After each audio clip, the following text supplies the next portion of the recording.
अघोर one का साया। मैं आरव, एक वन्य जीव फोटोग्राफर हूं। मुझे प्रकृति से प्रेम है, लेकिन मेरा असली जुनून घने अनछुए जंगलों की खोज करना है। वो जंगल जहां इंसान का दखल कम हो, जहां प्रकृति अपने आदिम रूप में विद्यमान हो। मेरी यही तलाश मुझे भारत के मध्य में स्थित एक ऐसे क्षेत्र में ले आई जहां के बारे में लोग फुसफुसाते थे, अघोर वन। इस जंगल के बारे में कई कहानियां प्रचलित थीं। कुछ लोग कहते थे कि यहाँ प्राचीन काल में अघोरी साधु तपस्या करते थे, जिनकी शक्तियां इतनी प्रबल थीं कि उन्होंने जंगल को ही एक रहस्यमय शक्ति से बांध दिया था। कुछ और भयानक कहानियां थीं, जिनमें कहा जाता था कि जो कोई भी इस जंगल के ज्यादा अंदर जाता है, वो कभी वापस नहीं लौटता। अजीबोगरीब आवाजें, अदृश्य शक्तियां और रात में चमकती हुई आंखें, ऐसी ही बातें लोग करते थे। मेरे लिए ये सब सिर्फ कहानियां थीं, एक फोटोग्राफर के लिए एक रोमांचक चुनौती। मैंने अपनी एसयूवी में अपना सारा उपकरण, camera, drone, first aid kit और कुछ दिनों का राशन भरा। मेरे पास जंगल के पुराने नक्शे थे, जो मुझे स्थानीय लोगों से मिले थे। वे नक्शे आधे अधूरे थे और उन पर कुछ अस्पष्ट प्रतीक भी बने थे। गांव वाले मुझे इस जंगल में जाने से रोक रहे थे। उनकी आंखों में डर स्पष्ट दिख रहा था। एक बूढ़े व्यक्ति ने तो मेरे हाथ पकड़कर कहा था, बाबूजी, उस जंगल में मत जाना। वहां छाया पुरुष रहते हैं जो तुम्हारी आत्मा को खींच लेंगे। मैंने मुस्कुराकर उन्हें धन्यवाद कहा और अपनी यात्रा पर निकल पड़ा। जंगल का प्रवेश द्वार एक पुरानी टूटी हुई लकड़ी की बाड़ से चिह्नित था। जैसे ही मेरी गाड़ी ने बाड़ को पार किया, सूरज की रोशनी अचानक कम हो गई। पेड़ इतने घने थे कि उनकी शाखाएं एक दूसरे से गूंथकर एक हरी छतरी बना रही थीं, जिससे जमीन तक रोशनी बहुत कम पहुंच रही थी। हवा में एक अजीब सी नमी और मिट्टी की गंध थी, जिसमें कुछ और भी घुला हुआ था। एक बासी, तीखी गंध, जैसे बहुत पुरानी चीज सड़ रही हो। मेरी गाड़ी की खिड़कियां खुली थीं और जंगल की खामोशी मेरे कानों में गूंज रही थी। कोई चिड़िया नहीं चहचहा रही थी, कोई कीड़ा नहीं बोल रहा था। ये एक अजीब सी घुटन भरी खामोशी थी, जो मेरे दिल में एक अजीब सी बेचैनी पैदा कर रही थी। मैंने अपनी गाड़ी धीरे की और फिर उसे एक तरफ लगाकर उतर गया। जैसे ही मेरे पैर जमीन पर पड़े, मुझे लगा जैसे जंगल ने मुझे अपनी बाहों में ले लिया हो। हवा में एक अजीब सी भारीपन थी। मैंने अपना कैमरा निकाला और कुछ तस्वीरें लेनी शुरू की।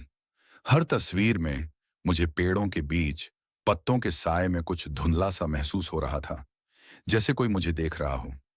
यह सिर्फ मेरा वहम हो सकता था, या शायद जंगल की रहस्यमयी आभा। मैं धीरे धीरे जंगल के अंदरूनी हिस्सों की ओर बढ़ने लगा। रास्ता कच्चा था और पेड़ इतने घने थे कि मुझे रास्ता बनाना पड़ रहा था। जैसे जैसे मैं आगे बढ़ा, पेड़ और भी ज्यादा विशाल और अजीबोगरीब होते गए। उनकी शाखाएं सांपों की तरह मुड़ी हुई थीं और उनकी जड़ें जमीन के ऊपर फैलकर एक जाल बना रही थीं। कुछ पेड़ों पर अजीबोगरीब लताएं लिपटी हुई थीं, जिन पर काले सूखे फल लटक रहे थे, जो किसी आंख जैसे दिख रहे थे। लगभग 2 घंटे चलने के बाद मुझे लगा जैसे मैं एक ऐसी जगह आ गया हूं जहां समय ठहर गया हो। जंगल और भी घना हो चुका था और सूरज की रोशनी तो अब बिल्कुल भी नहीं पहुंच रही थी। मुझे अपनी टॉर्च जलानी पड़ी। टॉर्च की रोशनी में मैंने देखा कि जमीन पर सूखी पत्तियां और टूटी हुई शाखाएं बिखरी पड़ी थीं। तभी मुझे एक अजीब सी आवाज सुनाई दी।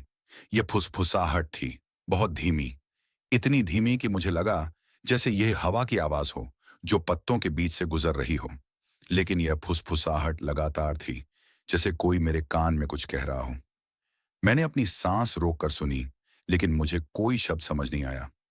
ये सिर्फ एक अस्पष्ट गुनगुनाहट थी जो मेरे दिमाग में गूंज रही थी। मैंने अपने रिकॉर्डर को ऑन किया। मैं देखना चाहता था कि क्या यह फुसफुसाहट रिकॉर्ड हो सकती है। मैं आगे बढ़ा। तभी मुझे एक और चीज महसूस हुई। तापमान में अचानक गिरावट। मेरे पूरे शरीर में कंपकंपी छूटने लगी।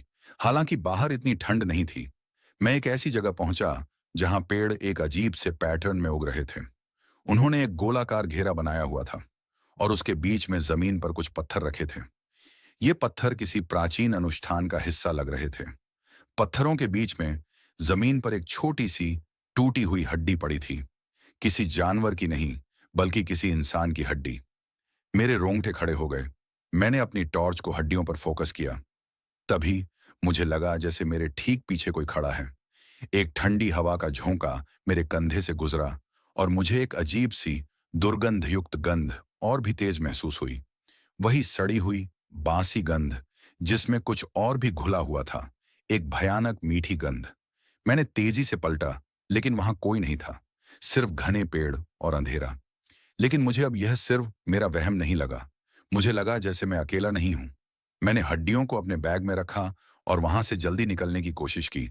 लेकिन जैसे ही मैंने कदम बढ़ाया, मुझे लगा जैसे मेरा पैर किसी चीज में फंस गया हो। मैंने नीचे देखा।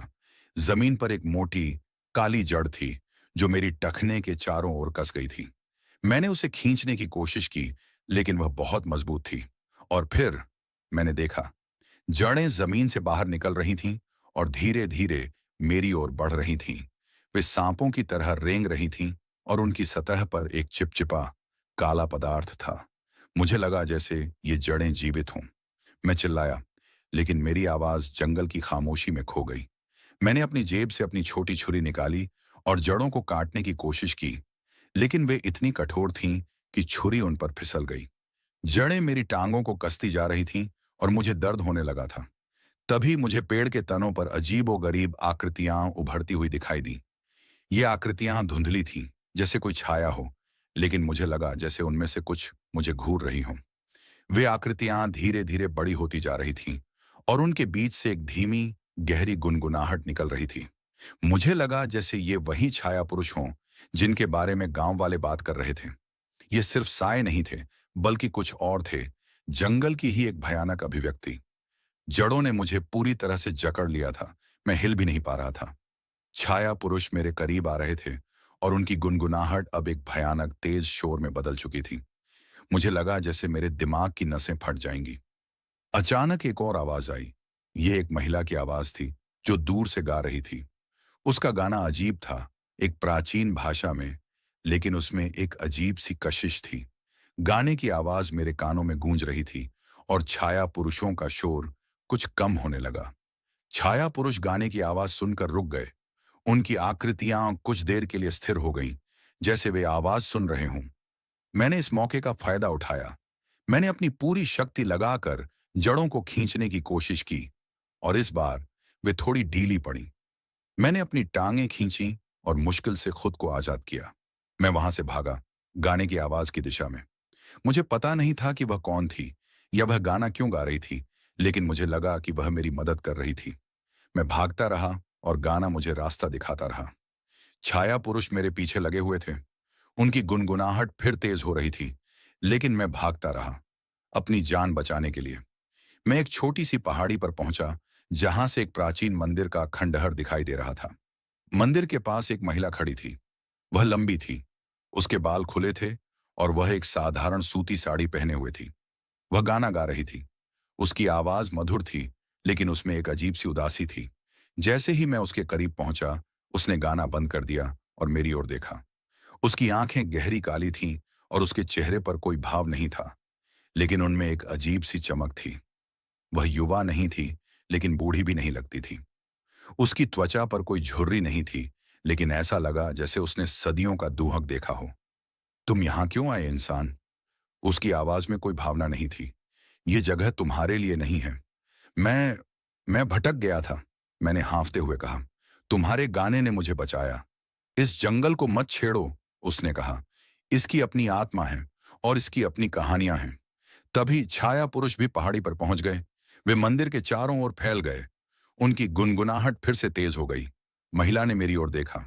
तुम्हें जाना होगा, उसने कहा। अब उसने अपना हाथ उठाया और कुछ अस्पष्ट मंत्रों का उच्चारण किया। उसकी आवाज तेज और शक्तिशाली थी और जैसे ही उसने मंत्र बोलना शुरू किया, उसकी काली आंखों से एक नीली रोशनी निकली। रोशनी छाया पुरुषों की ओर बढ़ी और वे दर्द से चिल्लाने लगे। उनकी आकृतियां धुंधली पड़ने लगीं और वे पीछे हटने लगे। महिला ने अपनी शक्ति का इस्तेमाल किया और छाया पुरुषों को मंदिर से दूर धकेल दिया, लेकिन यह देखकर मैं हैरान रह गया कि वह खुद भी बहुत कमजोर पड़ गई। वह जमीन पर गिर पड़ी। उसकी सांसें तेज हो गईं। तुम तुम कौन हो? मैंने पूछा। उसने मुश्किल से अपनी आंखें खोली। मैं मैं इस जंगल की रक्षक हूं, उसने फुसफुसाया। मैं ही वो आत्मा हूं जो इस जंगल को बचाए रखती है, लेकिन मेरी शक्ति अब कमजोर हो रही है। मुझे लगा जैसे मैं किसी प्राचीन रहस्य के बीच में खड़ा हूं। यह महिला कोई साधारण इंसान नहीं थी। वह अघोर वन की आत्मा थी, जो इस जंगल को छाया पुरुषों से बचा रही थी।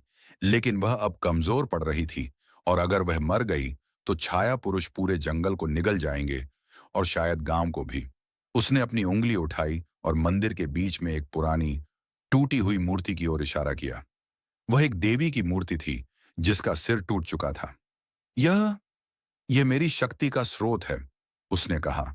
इसे ठीक करना होगा, इससे पहले कि अंधेरा सब कुछ निगल ले। इतना कहते ही उसकी आंखें बंद हो गईं और वह बेहोश हो गई। मैं जानता था कि मुझे कुछ करना होगा। यह सिर्फ मेरी जान बचाने की बात नहीं थी, बल्कि इस रहस्यमयी जंगल और शायद गांव वालों को बचाने की भी बात थी। मुझे उस मूर्ति को ठीक करना था और इस महिला की शक्ति को वापस लाना था। लेकिन कैसे? मेरे पास न तो मंदिर को ठीक करने का कोई ज्ञान था, न ही उस मूर्ति को। और छाया पुरुष अभी भी जंगल में भटक रहे थे। क्या आरव उस मूर्ति को ठीक कर पाएगा? क्या वह अघोर वन की रक्षक आत्मा को बचा पाएगा?